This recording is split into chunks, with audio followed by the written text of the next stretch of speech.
آزاد کشمیر میں 25 جولائی کو ہونے والے انتخابات سے پہلے تمام سیاسی جماعتوں کی انتخابی سرگرمیاں عروج پر ہیں۔ نون لیگ اور پاکستان پیپلز پارٹی کی قیادت پہلے سے ہی جلسے کر رہی ہے وہاں پر۔ اب وزیر اعظم عمران خان نے بھی آزاد کشمیر کی انتخابی مہم میں شرکت کی ہے۔ آج سے پہلے جب بھی کشمیر میں الیکشنز ہوئے ہیں، سیاسی جماعتیں بھارت کو للکارتی ہیں اور بھارت کو ہی کشمیریوں پر ظلم کے خلاف تنبیہ کی جاتی ہے، مگر ایسا پہلی بار ہوا ہے کہ کشمیر کی انتخابی مہم کے دوران حکومت اور اپوزیشن ایک دوسرے پر کشمیر فروشی کے الزامات لگا رہے ہیں۔ کون جیتے گا کشمیر کا یہ مارکا، یہ تو وقت بتائے گا، لیکن اس سے پہلے وہاں پر کیمپین کے دوران جو ہو رہا ہے یا کس طرف یہ کیمپینز جاری ہیں اور کیا امیدیں ہیں سیاسی جماعتوں کو اس انتخابات سے، اس پر ہم بات کریں گے۔ ہمارے ساتھ پاکستان پیپلز پارٹی کی رہنما شرمیلا فاروقی صاحبہ موجود ہیں۔ السلام علیکم شرمیلا۔ جی وعلیکم السلام شفا۔ تھینک یو، بہت شکریہ شرمیلا، آپ نے صبح ٹائم نکالا، بڑے آپ لوگ مصروف ہیں آج کل کشمیر کے الیکشنز میں بھی اور باقی بھی دیگر جو سیاسی معاملات ہیں۔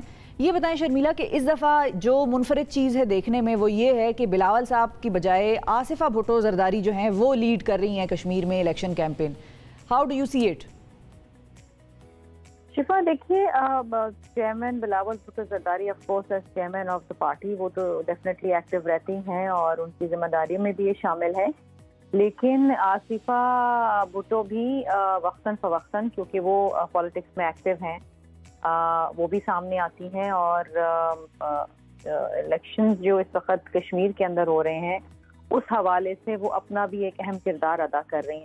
آئی تھنک سیاست میں خواتین کی موجودگی اور ان کی رہنمائی جو ہے وہ اتنی ہی امپورٹنٹ ہے جتنی کہ مرد حضرات کی ہے، اور دونوں بھائی بہن مل کے جب ایک میرے خیال ہے کہ ایک فارمولے سے آگے چلتے ہیں اور جب ایک دوسرے کا ساتھ دیتے ہیں تو آئی تھنک اس کیمپین کا ایک جو اثر ہوتا ہے وہ بالکل منفرد ہوتا ہے۔ آپ نے دیکھا ہوگا کہ آصفہ بھٹو زرداری کے جلسے میں بھی ایک عوام کا جمع غفیر تھا اور ان کو دیکھنے کے لیے، سننے کے لیے جو شائقین تھے وہ بڑے جوش و خروش میں تھے۔ And I think she is again like her mother, she is a crowd polar, اور ان کا جو لب و لہجہ بھی ہے اور ان کی جو شخصیت بھی ہے وہ شہید بی بی سے بہت ملتی ہے، اور میں سمجھتی ہوں کہ آئندہ آنے والی پالیٹکس میں اور جو فیوچر ہے پاکستان کا اس میں وہ ایک بہت اہم کردار سیاست میں ادا کریں گے۔ بالکل صحیح بتائیے گا کہ یہ پہلے سے طے تھا کیا؟ کیونکہ بہت ساری چہمہ گوئیاں بھی ہو رہی ہیں اور لوگ کہہ رہے ہیں کہ چونکہ بلاول صاحب امریکہ چلے گئے کسی کام سے تو اس وجہ سے پھر آصفہ صاحبہ جو ہیں انہوں نے وہاں پر اپنا جو ہے وہ کردار پھر نبھانا پڑا اور ان کو پھر آنا پڑا، تو اس بارے میں کیا پہلے سے یہ طے ہوتا ہے یا پھر یہ کہ بلاول صاحب کے امریکہ جانے کی وجہ سے یہ ہوا؟ دیکھیں جس طرح میں نے پہلے کہا نا کہ کوآرڈینیشن ہوتی ہے، اور دیکھیں سیاست میں کوئی بھی چیز طے شدہ نہیں ہوتی کہ آج سے 2 مہینے بعد ہم نے یہ کرنا ہے یا آج سے 1 مہینے بعد ہم نے یہ کرنا ہے۔ ہوتا یہ ہے کہ سیاست میں وقت، حالات، موقع اور سچویشن دیکھ کے آپ کی اسٹریٹجیز چینج ہوتی ہیں، اور بلاول صاحب کو کیونکہ امریکہ جانا پڑا اور تو آصفہ جو ہے وہ سامنے آئی۔ ضروری نہیں ہے کہ اگر بلاول صاحب امریکہ نہ جاتے تو مے بی آصفہ نہ آتی، مے بی وہ آتی۔ فریال تالپور بھی اچھا، اور اس امریکہ کے دورے کے حوالے سے بھی بڑی چہمہ گوئیاں ہیں کہ وہ نجی دورہ ہے یا وہاں پر وہ کسی خاص ملاقات کرنے گئے ہیں۔ میرا خیال ہے کہ یہ ساری جو چہمہ گوئی جن کی آپ بات کر رہے ہیں نا، یہ جو پی ٹی آئی کے جو یہ کرائے کے جو ترجمان ہوتے ہیں نا، یہ ان کو بڑی تکلیف ہوتی ہے۔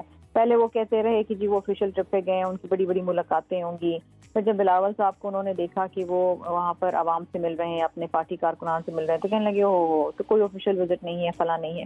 I think we would like to let them keep guessing کہ وہ کس لیے گئے ہیں اور کس لیے نہیں گئے ہیں، تو وقت آنے پہ سب کو معلوم ہو جائے گا۔ بٹ لاجیکلی بڑا عجیب سا لگتا ہے نا کہ ایک جگہ کیمپین چل رہی ہو الیکشن کی اور ایک جگہ وہ جا کر امریکہ میں کارکنان سے ملیں، تو اس وجہ سے چہمہ گوئیاں ظاہر ہے لوگوں کے بھی ذہنوں میں پھر ٹائمنگ کی وجہ سے ادروائز تو nobody would have had problem. امریکہ کا دورہ میرا خیال ہے کہ ٹائمنگ کا اس میں کوئی ایشو نہیں ہے۔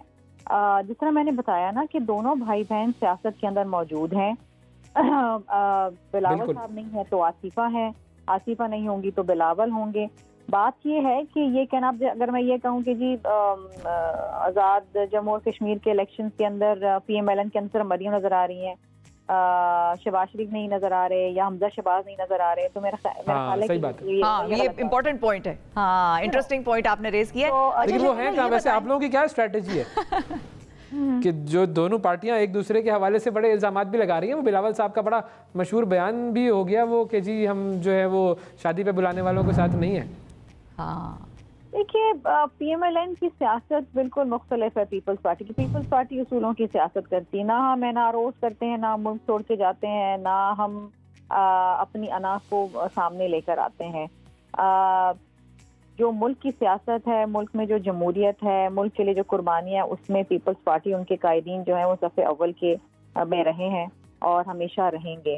اور ہم نے ہمیشہ ایک فعال جمہوریت کو ترجیح دی ہے. ہم نے پارلیمنٹری پالیٹکس کو ترجیح دی ہے. ہم نے ہمیشہ یہ بات کی ہے کہ ہم پارلیمان میں کے اندر اور باہر دونوں جگہ رہ کے سیاست کریں گے, اور ہم نے یہی کیا ہے. پی ایم ایل این کا بڑا ایک مختلف رویہ رہا ہے. آپ نے دیکھا ہے کہ وہ سیاست سے پہلے بھی میاں صاحب کوئی 8-10 سال باہر رہے اور اب بھی باہر ہیں, اور اب ان کی صاحبزادی جو ہے وہ سنبھال رہی ہیں. آپس میں کیا ان کے معاملات ہیں اور کیا ان کی انڈرسٹینڈنگ ہے between Shehbaz Sharif and her, we don't know. یہ کوئی چیز سامنے آتی نہیں, لیکن ہم نے دیکھا ہے کہ اچانک سے شہباز شریف صاحب سامنے آتے ہیں کچھ عرصے کے لیے, پھر وہ غائب ہو جاتے ہیں, پھر مریم صاحبہ سامنے آ جاتی ہیں. تو وی ریئلی ڈونٹ نو. بالکل ٹھیک ہے. جہاں تک پیپلز پارٹی کا تعلق ہے, پیپلز پارٹی کی ہر چیز, ہم تو ہر چیز سامنے ہوتی ہے. صدر زرداری صاحب بھی سامنے ہوتے ہیں, عدالتوں کو فیس کر رہے ہوتے ہیں, بلاول صاحب بھی سامنے ہوتے ہیں. اچھا, اور اس مرتبہ آپ لوگوں کے کینڈیڈیٹس کتنے سامنے ہیں جو اس الیکشن میں آزاد کشمیر والے؟ دیکھیے آلموسٹ تمام سیٹوں کے اوپر ہم نے کینڈیڈیٹس رکھے ہیں, ماں سوا 1 یا 2 کے. اور دیکھیے ایک چیز میں آپ کو بتا دوں کہ 45 سیٹوں پر 45 سیٹوں پر تقریباً آپ کے کینڈیڈیٹس ہیں کشمیر میں. 44 کے قریب ہمارے کینڈیڈیٹ سامنے ہیں. اچھا دیکھیے میں ایک بات آپ کو بتاؤں کہ ان کشمیری کے الیکشنز کے اندر یہ جو ہوتے ہیں, اور ہم نے دیکھا ہے روایتی طور پہ یہ ہوتا ہے کہ جو سٹنگ گورنمنٹ ہوتی ہے ووٹس اسی کو ملتے ہیں. یہ ہم نے ایک پیٹرن دیکھا ہے. لیکن ہمیں امید ہے کہ اس دفعہ لوگ یہ جو تاریخی مہنگائی, بے روزگاری اور غربت ہے, اس کو دیکھتے ہوئے میں یہ سمجھتی ہوں اور میری جماعت بھی یہ سمجھتی ہے کہ لوگ شاید دوسرا فیصلہ کر دیں. لیکن شرمیلا, فواد صاحب تو یہ کہہ رہے ہیں کہ آپ لوگوں نے صرف 8 ہی سیٹوں پر, تقریباً 45 میں سے 8-7 سیٹوں پر اپنے کینڈیڈیٹس کھڑے کیے ہوئے. دیکھیں فواد چودھری, جی یہی میں کنفرم کرنا چاہ رہا تھا. فواد چودھری صاحب کو کہنے دیں جو وہ کہتے ہیں. ان کے کہنے نہ کہنے سے کوئی فرق نہیں پڑتا جو زمینی حقائق ہیں. فواد چودھری صاحب پیپلز پارٹی کے لیے بھی شادیانے بجاتے تھے پیپلز پارٹی, اور آج پی ٹی آئی کے لیے شادیانے بجا رہے ہیں.